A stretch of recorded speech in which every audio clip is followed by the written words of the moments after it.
What's going on there, guys? We're back with another one, and today I want to talk about Stephen A. Smith and Willie D some more. Now, Willie D just went in, did a 52-minute live, totally eviscerating Stephen A. Smith. He covered Kyrie Irving, the talks about Lamar Jackson and his contract, not covering Dana White, not covering Aaron Rodgers the same way that he covered people of color, the O.J. Simpson comments, you name it. But something Stephen A. Smith recently said on Udonis Haslam's podcast really stuck in his craw. And he responded, man, he was not a fan of Stephen A. Smith saying this as if people are thinking about him. He called out Stephen A. Smith saying he's jealous of Kwame Brown because Kwame started a YouTube channel without the machine behind him, was able to tell his story. And now the narrative that's been around Kwame Brown for years, led by Stephen A. Smith, is no longer holding up because now you have people that can clap right back at the media. They don't have to sit around and just take it because television is the only way to get information out there. That day no longer exists. They can go on IG Live, they can go on TikTok, they can go on X, they can do spaces, you name it. All of these different platforms that's readily available at the click of a phone, at the click of any button, right? You can go tell your side of the story and you don't have to let anything stick. And that's one of the things that Willie D was talking about. But he had to call Stephen A. Smith out today. I'm not going to do the whole live. I just want to show a few parts of what he had to say. Let's peep. Back to help folks all the time. And I'm going to tell you something, and I ain't say publicly, but I'm going to say this now. You think I haven't noticed that the steam has elevated since everybody knows my contract's coming up?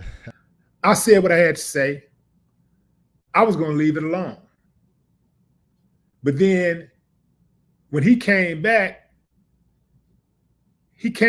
like he was being like he was not trying to really be confrontational, not really trying to take it there. He's trying to be respectful.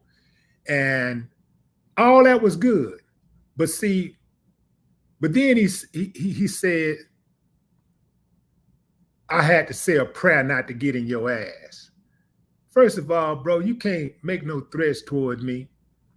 You can't make threats toward no man and then turn around and talk about brotherhood and you can't take the moral ground after you make a threat, which is what you did, which is what you often do. You often make these inflammatory comments about folks. And then when you get your back up against the wall with criticism,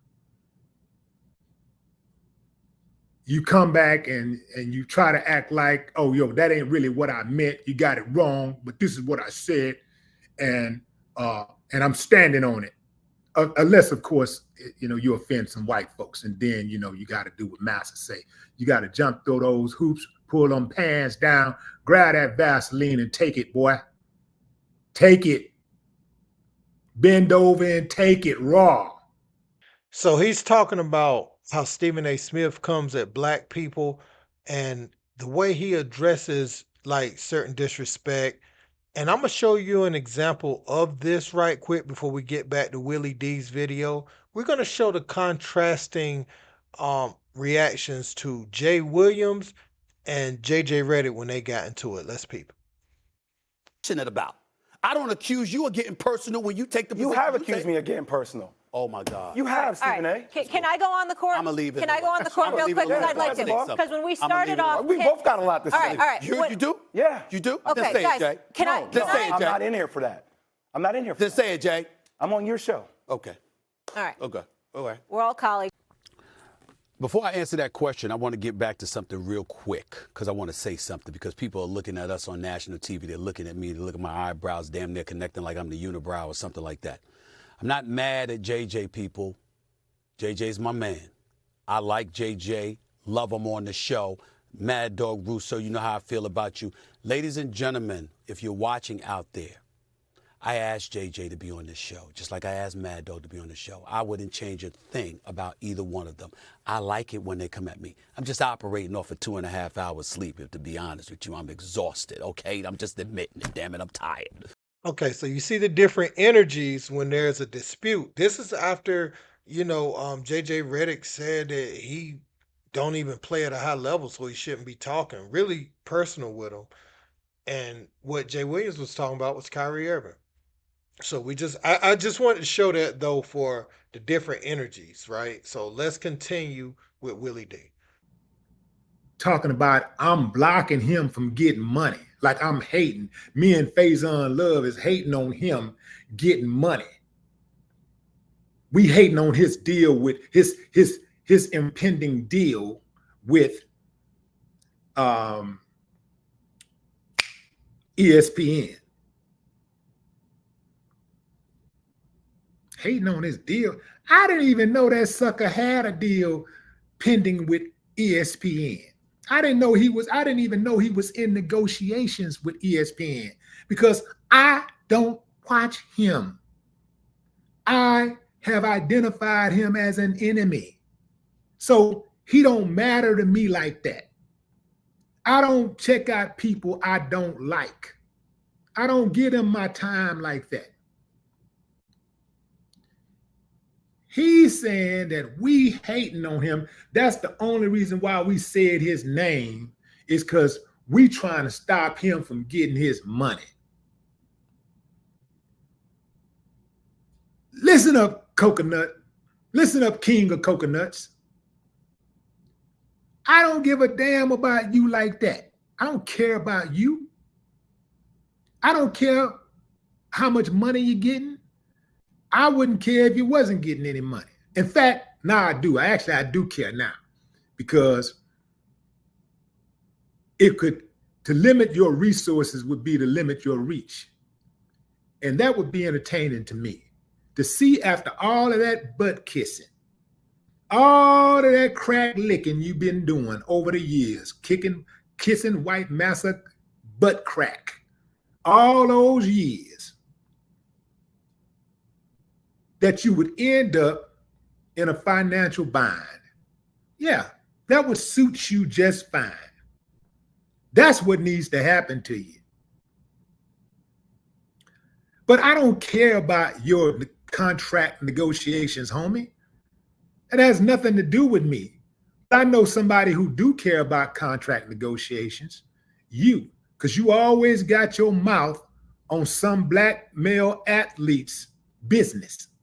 You always talking these dudes' business, talking about how this guy is not playing up to par and you wouldn't give him this amount of money. Remember when you said that that the Brooklyn Nets wouldn't give Kyrie wouldn't give a box of cookies for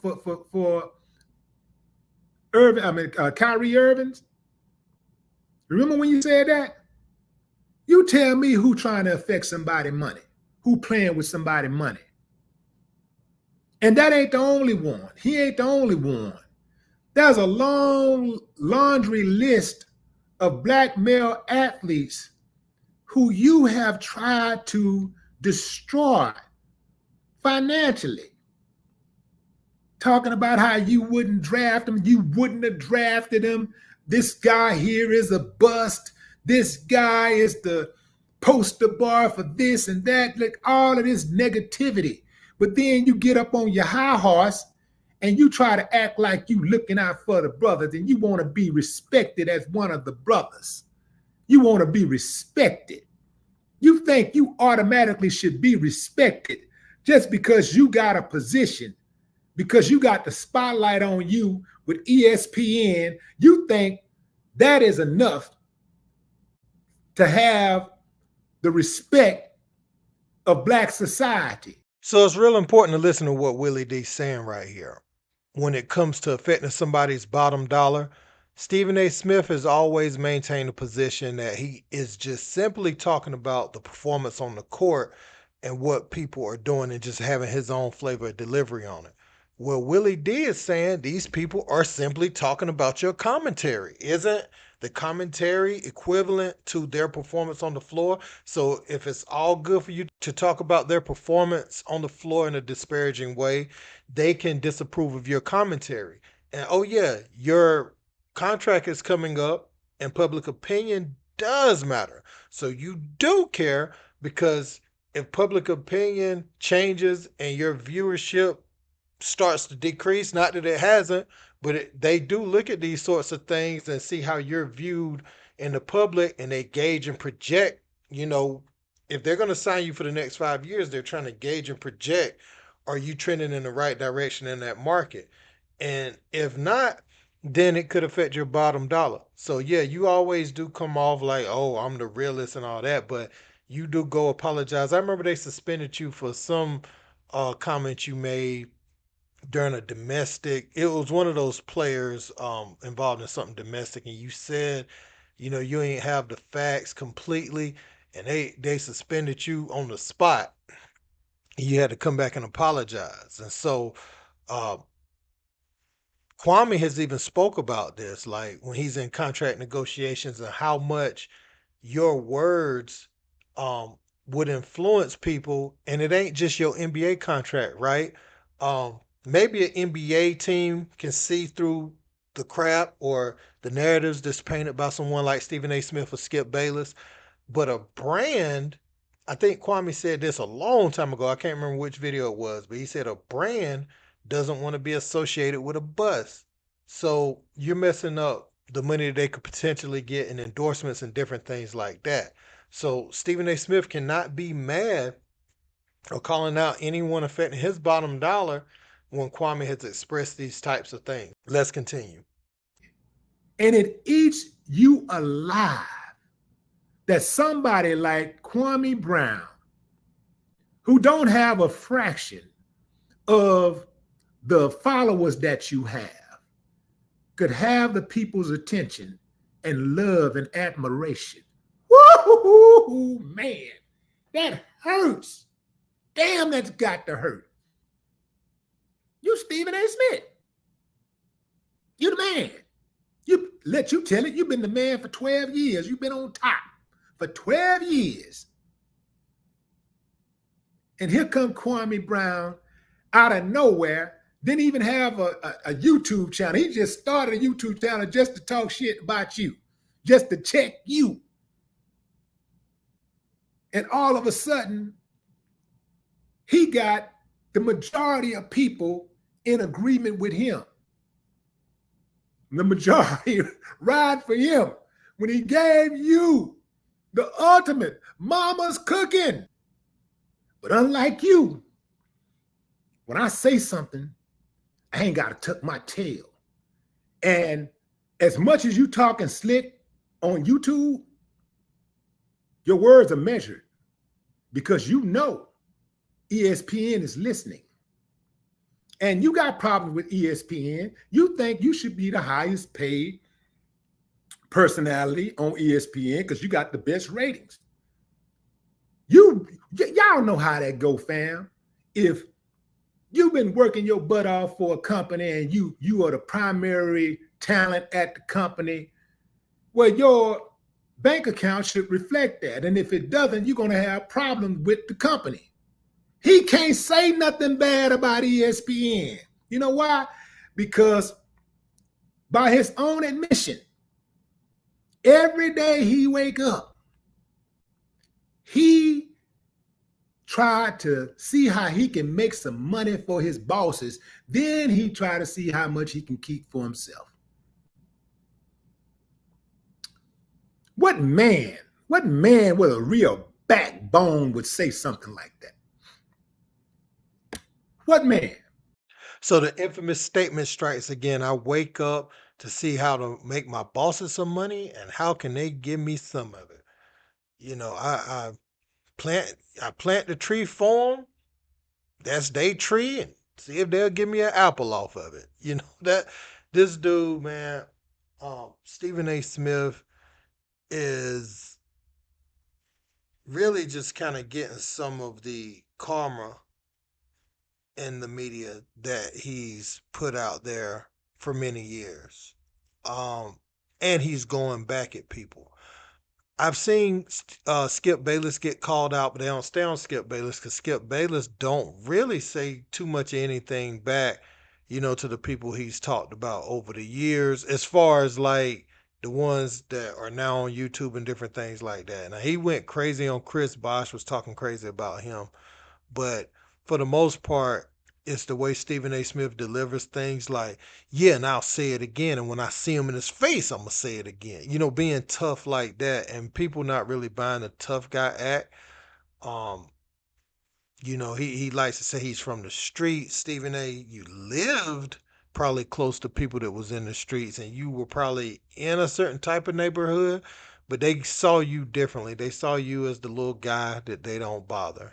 So is different, and people from the hood know that. They know that type of person.